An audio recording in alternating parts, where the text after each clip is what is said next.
সেদিন আমাদের হঠাৎ করে মনে হলো যে চলো আজকে ভোরবেলা রমনা ঘুরে আসি। সো আমি, আমার ফ্রেন্ড আর আমার বোন মিলে চলে গেলাম রমনায়।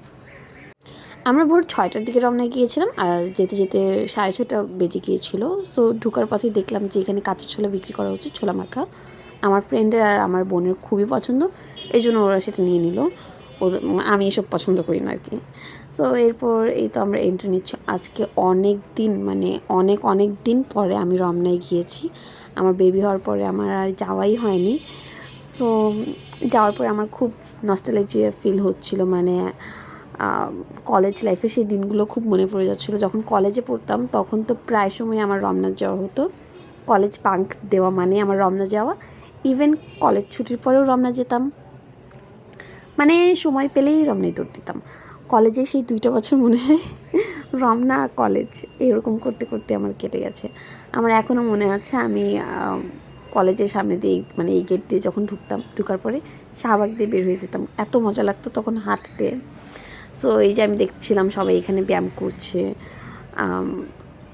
খুব ভালো লাগছিলো। আমার মনে হচ্ছিলো যে আমার বাসা যদি রমনার পাশে হতো, আমিও হয়তো মাঝে মধ্যেই সকালে হাঁটতে বেরোতাম, এখানে আসতাম, সবার ব্যায়াম দেখতাম, হয়তো আমার বাবাকে পাঠাতাম ব্যায়াম করতে।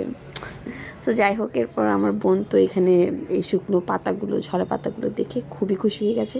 সে এই পাতার মাঝখান দিয়ে হাঁটছিল আর ভিডিও করছিল, আর আমি জাস্ট দেখছিলাম যে মানে অনেকদিন পর বের হয়েছিলাম তো, মানে প্রকৃতিটা এত সুন্দর লাগছিল। আর রমনা তো অনেক সুন্দর, সবাই জানেন।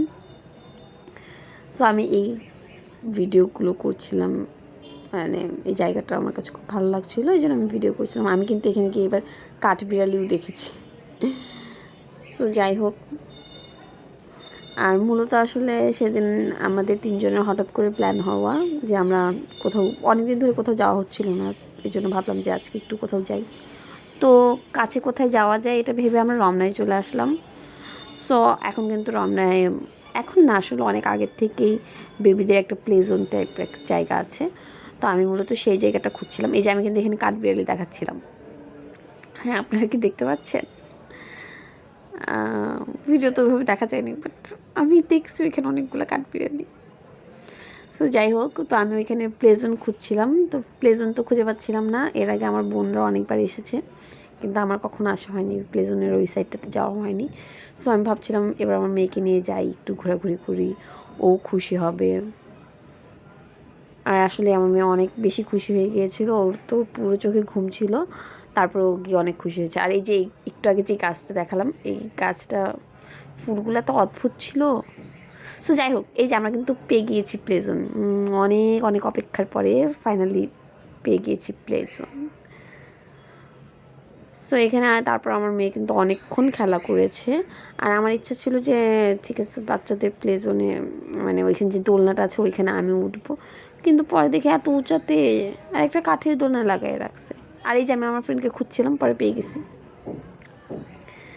আর এই যে আমার ফ্রেন্ডের কাঁধে করে আমার মেয়ে যাচ্ছে। এখন আমরা সবাই চলে যাবো আবার বাসায়, কারণ অনেক ঘোরাঘুরি হয়েছে। আর তখন রোদও উঠে গিয়েছে, অনেক গরম লাগতেছিল। তো আমরা ভাবলাম যে ওকে, আজকের মতো এখানেই শেষ, এখন আমরা বাসায় যেতে পারি। তারা বাই বাই। সো আমার মেয়ে তো আমার কোলে আসবে না, সে আমার ফ্রেন্ডকে পাইলে মনে করে যে ওইটাই তার মা, এই জন্য তার কোলে ছিল। সো এই তো এই পর্যন্তই ভিডিওটা। আল্লাহ হাফেজ।